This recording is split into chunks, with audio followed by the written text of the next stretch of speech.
जय श्री राम। आपका बहुत बहुत स्वागत है।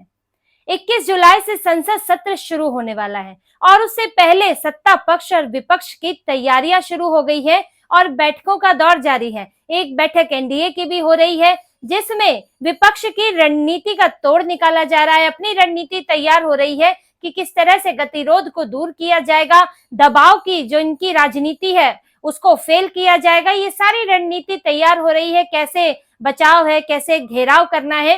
वहीं दूसरी तरफ एक बैठक चल रही है इंडी गठबंधन की, जिसमें बैठकें दो तरह की हैं। एक कांग्रेस की अपनी बैठक है जो संसदीय दल की बैठक हो रही है और दूसरी इंडी गठबंधन की बैठक है। अब ये जो एनडीए और इंडिया की बैठक, इंडी गठबंधन की बैठक चल रही है, उसमें अंतर एक है कि एनडीए जहां एकजुट दिख रहा है वहां ये इंडी गठबंधन पूरा बिखरा हुआ दिख रहा है। इनकी बैठक से पहले ही सबके अपने अपने सुर है और हर कोई गठबंधन का नेता बनना चाहता है। यहाँ पर दौड़ लगी है एक दूसरे को ही गठबंधन में पछाड़ने की। देखिए जो इनकी बैठकें हो रही हैं, पहले कांग्रेस की संसदीय दल की बैठक हुई है जिसकी अध्यक्षता सोनिया गांधी ने की। इस बैठक में मल्लिकार्जुन खड़गे, प्रमोद तिवारी, जयराम रमेश, के सुरेश और इसके अलावा मणिकम टैगोर थे, केरल के नेता हैं। इनकी इसमें बैठक में चर्चा हुई है कि राहुल गांधी को कैसे प्रोजेक्ट किया जाए बड़े नेता के तौर पर, कैसे पूरी संसद की जो बहस है उसका नेतृत्व करते हुए राहुल गांधी दिखाई दे। इसमें मुद्दों की भी चर्चा हुई है कि किन मुद्दों पर घेरा जाना चाहिए, कांग्रेस को कौन से मुद्दे उठाने चाहिए, चाहे ऑपरेशन सिंदूर का मामला हो या फिर अमेरिका को लेकर हो, चीन को लेकर हो, कांग्रेस को किन मुद्दों को हाईलाइट करना चाहिए। और उसमें कि विपक्ष के तो कई नेता वहां मौजूद होंगे, तो उसमें राहुल गांधी कैसे अलग निकल कर आए और कैसे उनके पूरे आसपास जो है विपक्ष सिमटा हुआ नजर आए, इसकी एक रणनीति राहुल गांधी को चमकाने की रणनीति बनी। दूसरा इंडी गठबंधन की बात हुई। इंडी गठबंधन की सभी पार्टियों को बुलाया गया था, लेकिन वो पूरा गठबंधन बिखरा हुआ है और ये इस बात से दिखता है कि पहले जहां ये बैठक होनी थी मल्लिकार्जुन खड़गे के घर पर दिल्ली में, क्योंकि कांग्रेस तो यही दिखाती है कि इंडी गठबंधन के नेता हम हैं, हमारे पीछे सब चल रहे हैं। हालांकि कोई और पार्टी ये मानने को तैयार नहीं है। राहुल गांधी को विपक्ष का नेता बना दिया है क्योंकि कांग्रेस के पास सबसे ज्यादा सीटें हैं, लेकिन अपने अपने राज्य में कोई कांग्रेस को कुछ नहीं समझता। अखिलेश यादव, ममता बनर्जी कांग्रेस को मुंह भी नहीं लगाते हैं वहां पर। तो कांग्रेस के लिए यहाँ पर दिल्ली में बैठक होना इनके लिए जरूरी था कि लगे सब उसके पीछे चल रहे हैं, लेकिन बैठक अनाउंस हुई कि उधर से सब पार्टियों ने एक एक करके इससे किनारा कर लिया। सबसे पहले अरविंद केजरीवाल, उन्होंने तो साफ कह दिया कि हमारी पार्टी जाएगी ही नहीं और हमारा इंडी गठबंधन से जो नाता था वो लोकसभा तक था, उसके बाद से इससे कोई नाता नहीं है। वो तो यहाँ नहीं रुके, उन्होंने तो ये भी कहा कि इतने लोकसभा चुनाव के बाद इंडी गठबंधन की एक भी बैठक नहीं हुई। क्यों नहीं हुई? आखिर कांग्रेस अपनी जिम्मेदारी क्यों नहीं निभाती? उनका तो इशारा इस तरफ था कि जब दिल्ली में विधानसभा चुनाव था तो कांग्रेस ने क्यों चुनाव लड़ा, कांग्रेस को पीछे हट जाना चाहिए था क्योंकि हम गठबंधन में थे। तो उनकी शिकायत तो ये है। फिर आगे पंजाब का चुनाव भी है, वहीं इनकी ममता बनर्जी ने भी इनकार कर दिया था आने से। फिर इनकी ऑनलाइन बैठक हुई जिसमें किसी तरह से अभिषेक बनर्जी जो है शामिल हुए हैं, लेकिन ये बात इंडी गठबंधन में होने या नहीं होने की नहीं है। यहाँ इंडी गठबंधन के अंदर एक और गठबंधन बन रहा है, एक अलग मोर्चा बन रहा है जो कांग्रेस के नेतृत्व को नहीं मानता, जिसे दिखाना है कि हम अपने हिसाब से अपनी मर्जी से चलते हैं, हम कांग्रेस के पिछलग्गू नहीं है।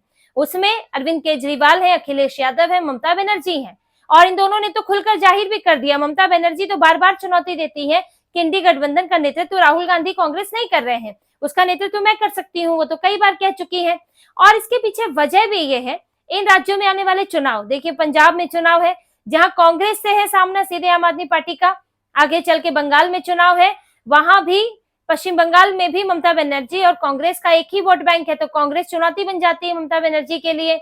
तीसरा यूपी में चुनाव है, अखिलेश यादव को कांग्रेस के साथ ही गठबंधन करना है, किसी तरह से नेगोशिएट करना है। तो ऐसे में ये तीनों ये नहीं दिखाना चाहते हैं कि हम कांग्रेस के पीछे चल रहे हैं, क्योंकि कल को राज्य में चुनाव होगा तो ऐसा मैसेज ना जाए कि ये पार्टियां जो है अपने से कुछ नहीं कर पाती हैं, अब ये कमजोर हो गई है, अब कांग्रेस ही ने चला रही है। तो ये मैसेज देना चाहते हैं कि हम किसी के पिछलग्गू नहीं है, हम अपनी पार्टी खुद चला रहे हैं, बल्कि कांग्रेस हमारे पीछे आती है तो हम बड़े भाई हैं, उस गठबंधन में हमारी भूमिका बड़ी है कांग्रेस से, और अगर कांग्रेस इसको नहीं मानती है तो हमें कांग्रेस की जरूरत नहीं है।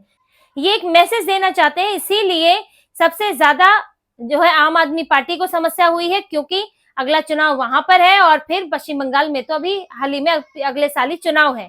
फिर जाके बात आएगी अखिलेश यादव की, सपा की। लेकिन ये एक अलग गठजोड़ चल रहा है जो कांग्रेस से इतर एक गठबंधन है, कि गठबंधन के अंदर गठबंधन बन रहा है जिसमें कांग्रेस का नेतृत्व स्वीकार नहीं किया जा रहा है। तो ये बिखराव है बड़ा, और जो ये बिखराव जो है संसद में भी नजर आने वाला है। ये ऐसा नहीं है कि कोई मुद्दे के आधार पर समर्थन करने वाले लोग हैं, ये लोग तो कल को तो हो सकता है जरूरत पड़े तो एक हो जाए, ये किसी भी वक्त पलट सकते हैं। ये सब चोर चोर मौसेरे भाई हैं। तो ये इन लोगों की इच्छा तो एक ही है कि किसी तरह से भाजपा सत्ता से हट जाए, लेकिन जब इन्हें कांग्रेस से दिक्कत होने लगती है तो फिर ये कांग्रेस के विरोध में भी चले जाते हैं और फिर उसके हिसाब से अपनी चाल चलते हैं, अपनी रणनीति बनाते हैं। तो यही ये लोग करने की फिराक में है। फिर देखिए दूसरा एक गुट है इंडी गठबंधन के अंदर, जो कि नए नए भी जुड़े हैं और बड़े कंफ्यूज भी हैं कि अब मुद्दा आधारित समर्थन भाजपा को करें या ना करें, क्या करें, कांग्रेस के साथ ही पूरी तरह रहे इंडी में। अब इनमें है बीजेडी, बीजू जनता दल, जो कि उड़ीसा में सत्ता जाने से पहले पूरी तरह से एनडीए को समर्थन देती थी, मुद्दा आधारित समर्थन देती थी और एक तरह से एनडीए की ही समर्थक पार्टी मानी जाती थी। अब जब से वहां पर भाजपा सत्ता में आई है तो थोड़ा सा संबंधों पर असर तो पड़ा ही है, लेकिन फिर भी उनके नेता ये सोचते हैं, ये कहीं ना कहीं अपने उनके विधायक हैं, पार्टी के और लोग हैं, ये इस बात की चर्चा जरूर है कि क्या अभी हमें एनडीए को मुद्दा आधारित समर्थन देना चाहिए, क्योंकि हमें केंद्र के सपोर्ट तो चाहिए ही, राज्य में आगे चल के भी चाहिए, आगे चल के बीजेडी की फिर सरकार आ सकती है, फिर उसके साथ इंडी गठबंधन के साथ जाने से फायदा क्या है। ये लोग अपनी जगहों पर तो भाजपा को नहीं हरा पा रहे हैं, तो इनके साथ आके हमको क्या फायदा होगा। इसीलिए वक्फ संशोधन बिल के दौरान अपने सांसदों के लिए व्हिप जारी नहीं किया था बीजेडी ने, और कहा था कि आप अपने विवेक के आधार पर वोट दें, और ऐसे में कुछ सांसदों ने समर्थन में वोट दिया तो कुछ ने विरोध में वोट दिया था।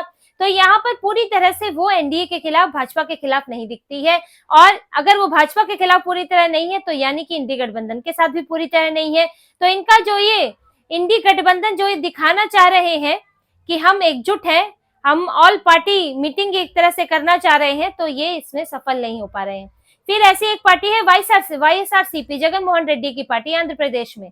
अब हालांकि वहां पर टीडीपी है जिसके साथ भाजपा का गठबंधन है, लेकिन जगन मोहन रेड्डी भी कभी भी भाजपा के साथ पूरी तरह संबंध खराब नहीं करना चाहते हैं, क्योंकि वहां सत्ता बदल सकती है और जगन मोहन रेड्डी को भी केंद्र सरकार की जरूरत पड़ती है, तो वो भी पूरी तरह इंडी गठबंधन के साथ नहीं है।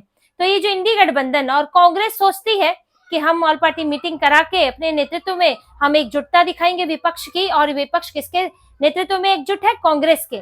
तो ये अभी होता हुआ नहीं दिख रहा है। यहाँ से पार्टियां बिदक रही हैं, अलग हो रही हैं, जो कि घोर भाजपा विरोधी पार्टी भी है वो भी, और जो कंफ्यूज है वो तो फिर पहले ही इनके साथ ठीक से नहीं है, वो अपने फायदे नुकसान के हिसाब से संसद के अंदर फैसला लेते हैं। तो कांग्रेस के इस मंसूबे पर तो पानी फिर गया कि राहुल गांधी विपक्ष के नेता के तौर पर दिखेंगे और सब जो है उनके पीछे पीछे चलेंगे, तो वो तो मंसूबे पर पानी फिर गया।